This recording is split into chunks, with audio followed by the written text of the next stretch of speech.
Greetings, good people. My name is DJ Holly and welcome to Point 5 Creative Studios.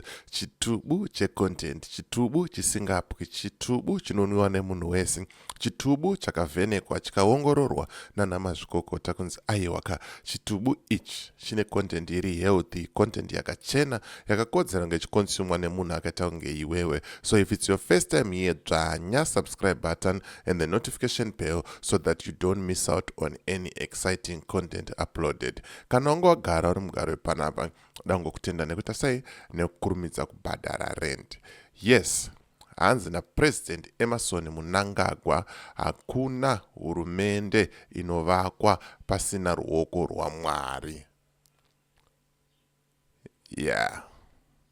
Hakuna Hurumende Inovakwa Pasina Ruwoko Rwamwari. Saka tese tinofana kuita sei kutenda Mwari. Ndo nyaya yandiri kufambira nayo manje ndo clip randinaro randauya naro randoda kuti tiplaye remusi weSunday pavanga vari kuZCC vachitaura ivo mashoko aya kuti ngatibatanei, ngatinamatei, tiwirirane semhuri yeZimbabwe. Saka ndisandapinda muclip iri, da kuti kana une business raunaro rauda kuti tikushambadzire, ndibate, namba dzangu ndo dziri pasidzi. Kana uine nyaya yaunayo yauda kuripota, ndibate futi pasame number ipapo handitika. Right. Saka rega tijambire muclip redu rakati kurei, saka fana kuti timhanye naro zvekutodaro. Right. Rega tinzwe mukuru achitaura. Mese gungano ripano ndinokuremekedzai muzita romwanakomana Jesu Krista mukanasi. Amen.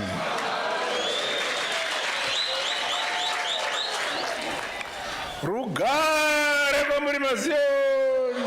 Amen. Rugare kwamuri maziyoni. Amen. Famba ziyoni.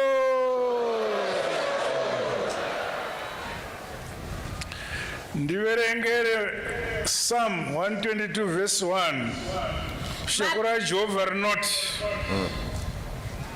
Mapsalema 122 verse 1. Ndakafara panguva yavakati kwandiri, hendei kumba kwaJehovha. Marinzwa akashoko. I was glad when they said, the Zion Christian Church said to me, let us go into the house of the Lord. I am indeed truly happy to be with you at this special Easter church service of the Zion Church.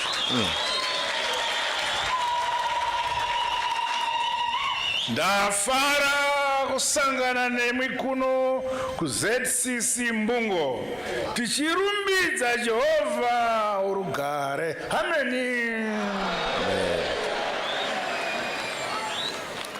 Last year in August at Defe Dopota in Gokwe, Midlands Province, I was pleased to be with you, where we were guided by the word of God. In Proverbs chapter 16 verse 3, that says, commit your works to the Lord and your plans will be achieved. Perenga. Zvirevo 16 verse 3. Isa mabasa ako ose kuna Jehovha, zvawakarangarira zvigoitika. We must offer prayers to the Almighty God as we are doing today, to guide and protect us throughout our history. Our harmonized elections that has brought today the government of this country. No government is created without the hand of God. So we must pray to God. Right, murunzwa mukuru ari kutaura kuti hapana hurumende inogadzirwa pasina ruwoko rwaMwari.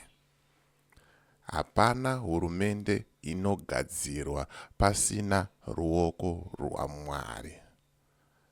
Isa comment section wotaura mafungiro ako, pamwe mukuru ari wrong, pamwe inini ndiri wrong, pamwe iwe uri right, unogona kunge une answer. Saka ndiudze kuti unofungei nespeech iri kutaurwa nemukuru, but pamusoro pazvose tese tinoziva kuti ndiani ane simba rekuporesa, rekurapa, rekubvisa mweya wetsvina, ndiye Jehovha Kristu wekumusoro kudenga. Amen. Pamwe zvakazochinjawo, pamwe chii hatisi kuziva, but isa comment mucomment section tinzwe kuti zvakamira sei. Rega tifambe nacho. On behalf of our revolutionary mass partisan PF, the government, my family, the First Lady, and on my own behalf, I thank the Zion Christian Church for interceding and praying for our country, praying for unity, praying for peace, praying for love and harmony among our people. Kunamata kubatana norudo nokuwirirana. Jehova anodurura rugare pamusoro penyika yekwedu. We pray and God will hear us and will answer us. Our individual and collective prayers contributed to the overall peace which prevailed before, during, and after our past elections. Kunamata kwenyu sekereke kana semuri kana so umwe wenyu ndo unounza rugare nerunyaro munyika yekwedu, nyika ya munhu mutapa. Hallelujah. Vhangeri rerunyararo. Vhangeri rerunyararo ndo vhangeri riri kuparidzwa apa, ndo vhangeri ratinoparidza kumaZimbabwenzi ese, ndo vhangeri ratinofamba naro kuti ayewa ka ida mumwe wako sekuda kwaunoita sei kwaunozviita. Ngatisaonererwai tiri paindaneti, ngatisafarisai takahwanda kuseri kwekeyboard tichitaura zvisina maturo. Aiwa, tiri kuti vhangeri rerunyararo. Ngatisaitai unge Hwidzo, mukagugula Hwidzo wekuAmerica, mukomana aitaura kuti tichazopopota, tichazoenda kunoita demonstration, tichazoenda tonobvisa hurumende nechisimba. Hwidzo akazosungwa nehurumende yekuAmerica, yeku-UK ikoko, akasungwa akagara mujeri kwe3 years achichajwa netreason. Saka let's be careful pakutaura kwedu, let's be careful pane zvese zvatoita zvatinoita. Ndikuti vhangeri rerunyararo. Unobvumira kupokesana nehurumende, unobvumirwa kupesana neni mafungiro, asi kuzotaura kuti aiwa ngatibvisei avo nechisimba, ngatidai. Iroro vhangeri iroro haridiwe. Handitika ngatitaure zvedu politics zedu, tichionesana, tichiita zvese zvatinoita, asi ngatisazosvikai pakuda kuita mhirizhonga. Ndo vhangeri riri kuparidzwa nemukuru panapa. So let's be careful wherever you are. Unogona kufunga kuti ndiri kuAmerica, ndiri kuLondon, ndakahwanda, handikwanise kusungwa, but Hwidzo aita maFacebook live achibuda achitaura achinyomba hurumende achiti endai munoita demonstrations, but akagara mujeri for 3 years. Saka dzidza usazoita the next Hwidzo iwewe wakandwa mujeri. Handitika. Our people of Zimbabwe spoke, and our party, ZANU-PF, registered a resounding electoral victory. Ndinokutendai mose, nyalibonga lonke. Tinopa mbiri kuna Jehovha kurunyararo ruri mukati mwenyika. Haleluya! Kotso mazion, kotso mazion.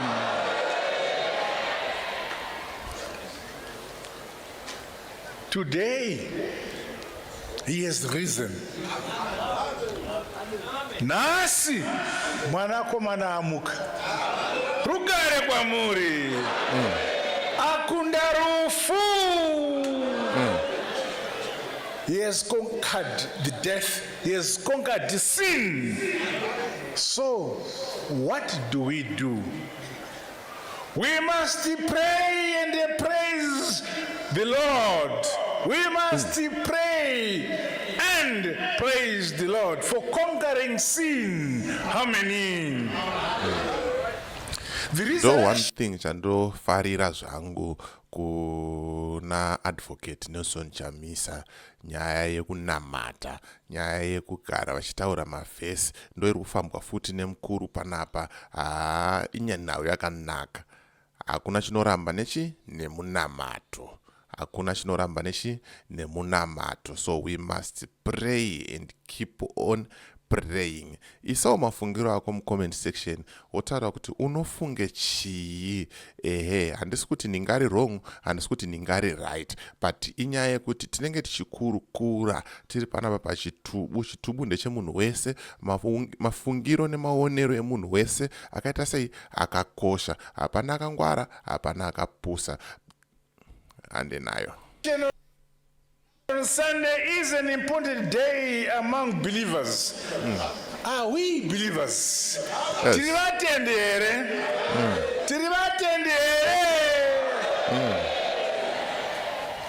Kana tiri vatendi, zuva ranhasi tinosungirwa gore negore kuvungana tinamata tichiti ndo zuva rakakunda Jehovha kukunda rufu. We must celebrate this day when Jesus Christ defeated death. Mwanakomana akakunda rufu, akamuka kubva kurufu. Hatina imwe nhoroondo kana imwe tsika yatakambonzwa kana mhesvamukono imwe munyika yakambokunda rufu. Kana wafutsigwa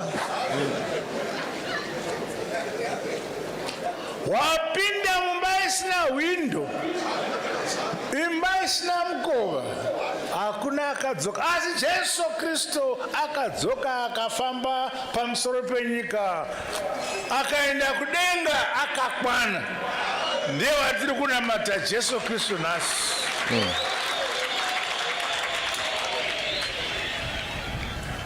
So today we are remembering, we are respecting this important day among believers. Why? Because this is the day death was defeated by the Lord Jesus Christ. Therefore, we believers must come together and revere this death, revere the resurrection of Jesus Christ who conquered death. We as Christians hope to join him in his kingdom in heaven. But to do so, we must first repent. We must have the love which Jesus Christ taught. We must be humble people. In him we find joy and respect and everlasting life if we believe in him. Right. Ndikatarira kuwanda kwamakaita handiboni kwamakagumana namaziso angu. Izvi zvinoreva kuti pano paZion headquarters inotungamirwa naHis Grace Nehemiah Mutendi, panoponeswa, panorugare.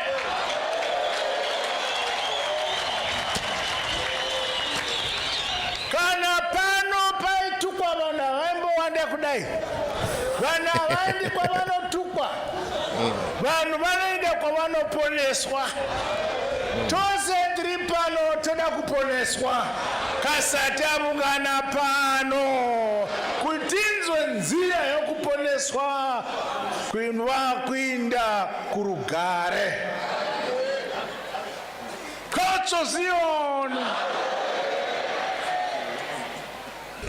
The important role of the church in accelerating our national development agenda as well as policies and programs cannot be overemphasized. It is commendable that at such gatherings, the church preaches and inculcates the values and work ethic that encourage production and productivity. Nokuti Mwari akati muchadya cheziya. Right. Nyaya yakutaurwa nemukuru panapa inyaya hombe. Inyaya hombe yekuti ukasaiterera unogona kupotsana nayo. Zviri kunzi uchadya cheziya. Cheziya chichabva kupi? Uchazvishandira, uchadikitira, uchishanda. Hazvina kunzi uchaenda kukereke, wonogara pasi, wonzwa papa wachitaura, woti I receive, woenda kuma one on one, wonorohwa mari, wongoramba life yako iri the same. Aiwa, zviri kunzi uchadya cheziya, uchashanda nemaoko ako kuti upenyu hwako huite sei? Ushanduke. Saka ipapa pada tinyatsoteerera, tinyatsoongorora zvizere, nekuti ukapusa you end up wangotera machechi ese, you end up wangoita zvinhu zvese uchingotera nekuti uku kune simba, uku kunoprofitwa, uku kunodai, wakutadza kushaya nguva yekuti ushande. Vanhu ngatishandei, zvinhu zvakaoma kudaro, vanhu ngavaite sei? Ngavashande kuti tidye zveziya. Ndo shoko riri kunzi ngariparidzwe mumachechi, meseji ngaitenderere mumachechi kuti munhu uchadya cheziya. Right. Production. Shanda. Right. Paunenge usingashandi unenge wavata. Kana wamuka shanda. Yes. Nokuti wakazi uchadya cheziya. Hallelujah. I want to inform you as a church that the church is a critical partner to our nation. Furthermore, through your activities at both collective and individual level, you benefit our communities and our beloved motherland as a whole, as a Christian people. My government appreciates these and other contributions made by the church to various sectors of our economy. I assure you of our continued support. Under my leadership, the government of Zimbabwe will continue to support and allow our people to worship freely in this country. Right. Murunzu hanzi hurumende charamba ichiendera mberi ichikurudzira kuti vanhu vanamate vakasununguka manamatiro avanoda. Hapana acharambidza munhu kunamata zvinoitika kune dzimwe nyika kunzi musanamate, musaite sei. Aiwa, hanzi mucharamba muchinamata makasununguka. Saka sarudzo ndeyako kuti uda kuenda kupi. Ukati udaenda kupostori, ukati udaenda kuZCC, ukati kuRoma, ukati kwapapa, kwawada ndekwako. As long uri kuita sei? uri kunamata, nyika iri kuzvibvumidza kuti ngatiresei, ngatinamatei takapombonoka.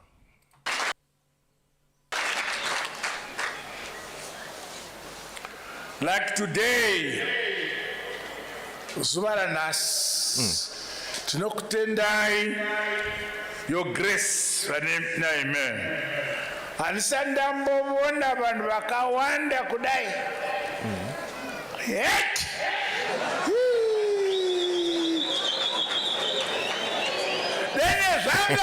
zvangu zvakuda kuuya zvekuita slogan zvinopa church.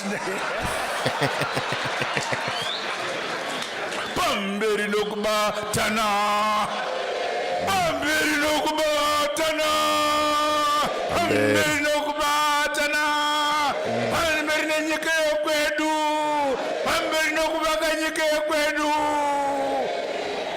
Pasina mandu. Hallelujah. Those nodikama na Jehovah kuparidza kubatana, kuparidza kuwirirana nesuwo ZANU-PF toparidza kubatana nokuwirirana.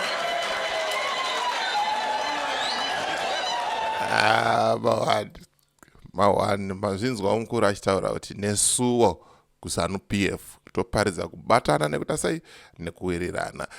Ndo clip ranga ndangoya naro kuti timbokurukura, timboonesana. Isawo mafungiro ako mucomment section, wotaura kuti unofungei nemashoko anga achitaurwa nemukuru Handitika. So as for me, DJ Holly and the rest of the crew behind the scenes, ndokuti thank you very much for watching. Please hit the subscribe button and the notification bell so that you don't miss out on any exciting content yatenda nayo panapa. We make sure we upload videos each and every day. Tinokupai zvinyuwani zvinenge zvichipisa, tinokupai panapa Handitika. Saka ngatisangane muvidhio rinotevera.